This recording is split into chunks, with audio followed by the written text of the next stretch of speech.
I'm sorry. I voted for him. I thought he was going to help folks like me. I really did. Now my SNAP's gone, my Medicaid's gone. They cut off my heat and help last week. I don't know how I'm supposed to buy groceries next month to keep the lights on. I ain't got no... The United States can't take care of daycare. That has to be up to a state. We're fighting wars.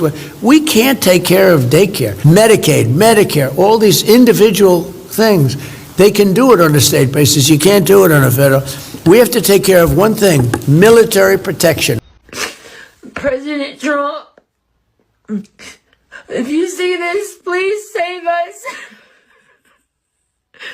I don't even see our American flag anymore. Medicare and Medicaid are formal programs run by the federal government largely, and he is now saying that these are now the responsibilities of states. That is a significant statement, and if he meant it, one wonders who's advising him, or is he riffing? Does he know what he's actually talking about? Does he understand the implications of what that statement that he made seemingly off the cuff, those implications? Does he understand any of that? Because if you're a Democrat running in 2026, you should be running on that statement, that he wants to transition Medicaid and Medicare to state-based programs. And here's why this matters, Ben. If that's actually what he's saying, and states are now, he wants states to run them, state taxes to somehow make up for federal taxes. Clearly, the wealthier states are going to be able to provide greater benefits, greater health care, if this were to happen one day to their people, than non-wealthy states, if this is truly a state-based program. So that means, frankly, purple and red states are likely going to struggle a lot more getting basic health care to their Medicare and Medicaid recipients than blue states, which tend to be richer and frankly far more resourced. And so this has enormous consequences. So just like he has $200 billion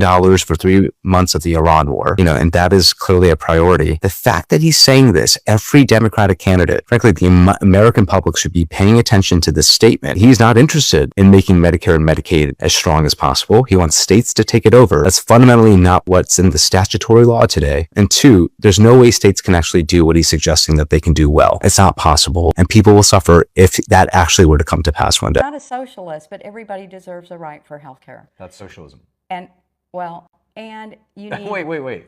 But hang on a minute. You're saying I'm not a socialist, but then you're like, I do, though, want socialized health care. That's socialism. I don't know if that's called socialism. It is. Everybody needs to have the right to have a doctor and be taken care of and have an advocate that helps you figure this out, because there are none here. There are none. Yes. What I'm going through now with your father, it is like... Yes. But it shouldn't have taken me to be in this position to know this, but it did. Okay. So I'm and that's here. fine. And I think that's a very common thing with most MAGA people. It's hard for you to look outside your immediate life to find empathy for anybody in a situation that you yourself are not personally in. Right.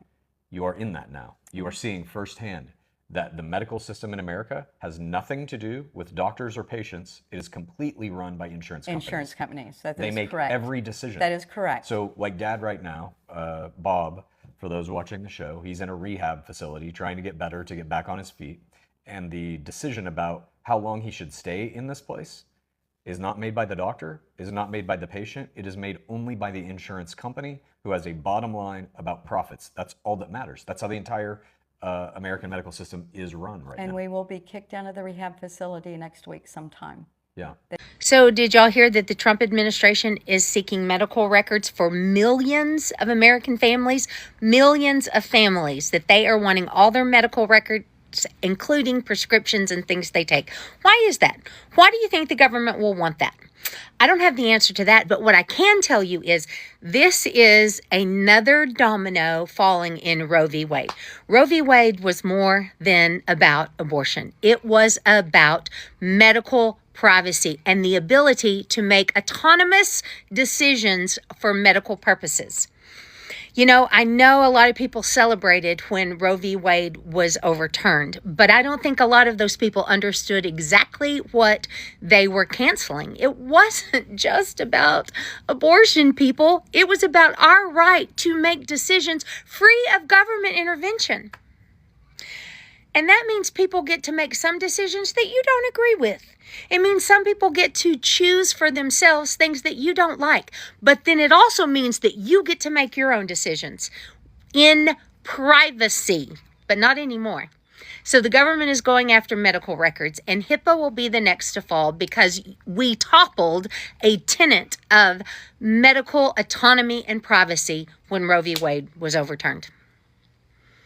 I bet you didn't see that coming, people who supported it, but now you have just taken the first domino out. There are other cases that say we have the right to privacy, but one has fallen, and it was a big one. And now we have to live with the consequences. Go love your neighbor. It's official. The Republicans cut Medicare and Medicaid. And Mike Johnson promised the president that Social Security is next in January. He said they wouldn't cut Medicare, but they did. They cut the prescription drug subsidy. And now people are going to be paying more money. They said they wouldn't cut Medicaid to U.S. citizens, and they did. They now want people who have cancer to prove every single month that they're too sick to go to work. Otherwise, they need to work 80 hours a month to keep getting their benefits, or they won't be able to be treated for cancer. When Mike Johnson says on a radio show that he's going to cut Social Security in January if they hold on to the House because he considers it an entitlement, believe him. It is amazing to me just how stupid MAGA is. The Republicans say we're not going to cut Medicare, Medicaid, and Social Security, and then they cut it, and then they keep saying, no, they didn't cut it. They said they didn't cut it. You're a moron. By the way, they already cut funding to the Social Security offices to make it harder for people to sign up so that they are delayed in getting their benefits. Because every month that you don't sign up, you're out that money. And they don't care. They want it for themselves. Today we are looking at one of the most fascinating moral debates ever presented.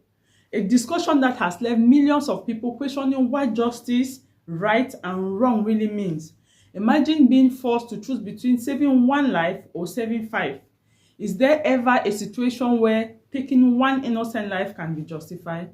These are not just imaginary questions. They reveal how we think about humanity, responsibility, and morality. In a moment, I will let you watch some original clips for yourself. Pay close attention to the arguments because once they are over, we'll come back to break them down and uncover what they really mean. United States, richest country on earth, only country not to guarantee healthcare to all people. You go up to Canada, is their system perfect? No. You have a serious operation, you're in the hospital for a month. You know what your bill is when you get out? 0. They spend half as much as we do per capita. So you got a healthcare system which is a disaster, except for one thing. Here's the good news. Drug companies last year charging us the highest prices in the world for prescription drugs, made over $100 billion in profit. Insurance companies make tens of millions of dollars. They pay their CEOs $20, $30 million a year. The function of the American healthcare system, and Mr. Johnson is not going to address it. The function of this system is to guarantee huge profits for the drug companies. I just got to work and was listening on the radio about the big, beautiful bill that they're getting ready to pass, right? I'm talking low because I don't want nobody to be all in my business, but they are eliminating Medicaid and Medicare, which a lot of our hospitals use to help take care of their patients. And I work on a dialysis clinic, and a lot of these, not a dialysis clinic, but a kidney clinic that sends a lot of our patients to go to dialysis, and a lot of those patients will be without dialysis because a lot of dialysis units are closing their clinics, and I'm worried about my patient population and my patients. Hey, even a lot of the insurance companies like United Healthcare and Blue Cross, specifically Blue Cross and Blue Shield, they lost their contract, and they not with certain clinics won't take Blue Cross Blue Shield.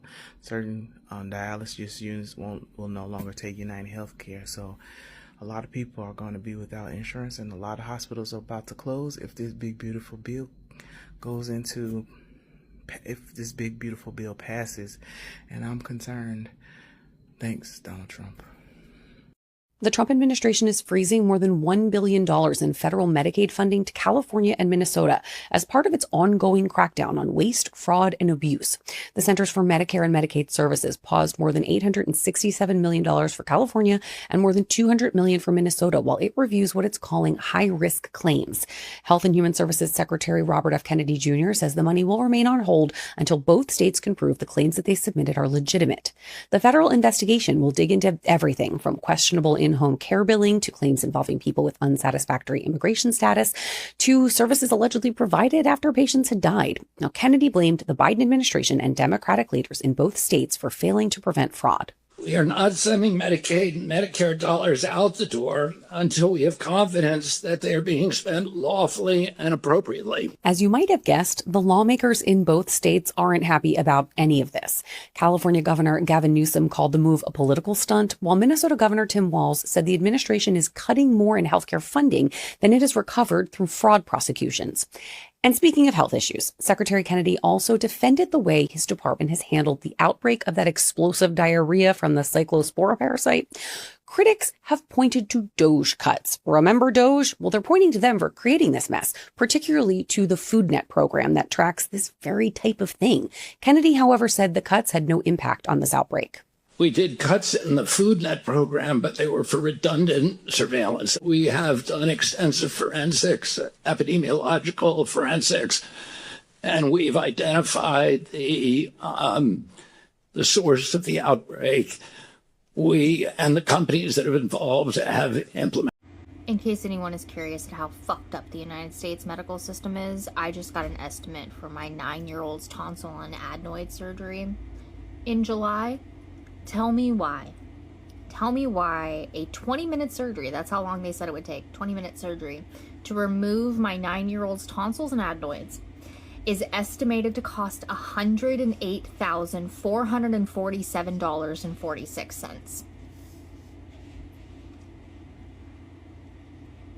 So the Trump administration is doing this right now as we speak, and it's barely getting any coverage. And actually, it's mainly being pushed by Dr. Oz at the Center for Medicare and Medicaid Services. I guess Dr. Oz wasn't satisfied with the $1 trillion cut to Medicaid in Donald Trump's big, beautiful bill, so now he's going a step further and beyond what Congress did. Dr. Oz is proposing a new rule that would gut Medicaid payments to hospitals, which would add another $500 billion onto Donald Trump's already insanely high cuts to Medicaid. This is going to hurt people, and it's going to hit red and rural states the hardest, places that voted for Trump, places that are least equipped to deal with these Medicaid cuts. Millions more people are going to lose their coverage, and these states are going to have to make up ground elsewhere with property, income, and sales taxes, and that's according to Dr. Oz's own expert. Look, polling shows that Trump voters can be convinced on these issues, especially issues surrounding healthcare, so we need every Democrat running for Congress this November to be sounding the alarm about this stuff, because if Dr. Oz gets away with it, it would be devastating. Hospitals say they are seeing more and more uninsured people showing up at emergency rooms for treatment. The reason, they say, is that millions of Americans have lost coverage under the Affordable Care Act after President Trump and Republican lawmakers ended subsidies for the premiums. The New York Times is reporting that some ERs are seeing a 20% spike in treating the uninsured, which by law hospitals are not allowed to turn away. And while being forced to use the most expensive treatment option available is bad news for the uninsured, it's also bad news for the rest of us. Why? Because hospitals use a system called cost shifting to take the higher expenses they face treating the uninsured and passing those costs along to the insured, who in turn tend to see rate hikes from their private insurers. So RFK Jr. just announced that they're cutting off Medicaid funding to California and Minnesota, and he claims it's like a punishment for the Medicaid fraud that was committed in Minnesota and in California. He threw out it happening under Governor Walz's, watch, and then under incoming Governor Becerra's watch. And I just got to tell you, this is going to fucking backfire wildly. Forget the fact that this administration got its position, took over the White House because of fraud. That every chapter of every book in the instructions on how to run this administration contains the word fraud. That this is nothing but a fraud machine and a fraud economy that's in that White House. Forget all of that. This administration is interfering with midterm elections. That's what's happening. They've got governor races they're trying to win. They've got House and Senate races they're trying to win. They are destroying the economy and everything. They've got nothing to run on. And so they're propagandizing the fraud that took place in these two states. Forget the fact that both of the Democratic administrations identified the fraud and prosecuted them pretty quickly. Here's why it's going to fucking backfire. Because there's a shit ton of Republicans on Medicaid. If you look up the 3 counties in Minnesota and in California, each of them, that have the highest number of Medicaid recipients, all of those counties are red. I want you guys to sit on that information for a second. Because we talk about red states having some of the highest Medicaid recipients, but now we're talking about blue states where the highest number of recipients are in red counties. Everybody think about that, okay?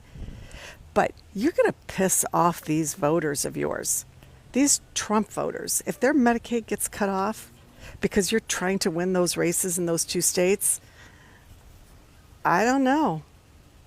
Taking a big risk. But I'm going to end with this. The do-nothing Democrats that we have left that are still facing primary elections, I think there's like 18 more states holding primary elections. If we don't bring in even more Democratic socialists and progressives to build numbers going into midterms, nobody's going to prosecute what this administration just did. Because using Medicaid funding as a midterm tool, as a political tool to try to win elections, seems pretty awful fucking criminal to me. Crazy. I hope you have now seen why these lectures continue to spark debate across the world. It isn't about trolling a doctor or a lifeboat. It is about the choices ordinary people might make under extraordinary circumstances. It forces us to ask questions whether justice should always follow the greatest good for the greatest number, or whether some moral principles should never be broken, regardless of the consequences. There may never be one perfect answer, but these conversations help us to understand ourselves and the society we live in a better way. If you enjoyed this discussion, don't forget to subscribe to the Freedom Room and give this video a thumb up. Share your opinion in the comment section and share the video with your friends and with your family. Until next time, keep watching, keep thinking, and keep seeking the truth. Stay tuned. See you in the next video.